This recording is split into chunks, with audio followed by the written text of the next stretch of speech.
Hi everyone, I'm Anna. Welcome to Everyday English. Let's learn real English for real life. Hey there, I'm Mark, and this is Everyday English. Let's learn together.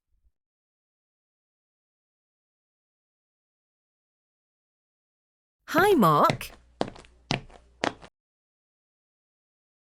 Hey, Anna, you're back. How was your day? It was great. I met my friends, and we had lunch together. That sounds nice. Where did you go? We went to a new cafe downtown. The food was amazing. Cool. What did you have? I had pasta and lemonade. What about you? How was your day? Not bad.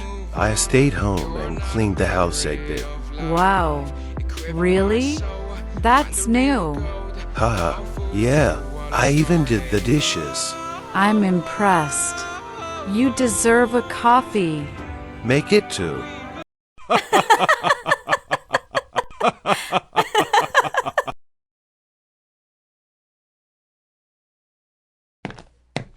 Let's review today's words. Let's review today's words. Met, downtown, amazing, did the dishes, impressed. Met, downtown, amazing, did the dishes, impressed. What did you do today? Write your answer in the comments below. Thanks for watching. We hope you enjoyed today's lesson. Don't forget to like and subscribe for more English every day. Goodbye. See you next lesson. Goodbye.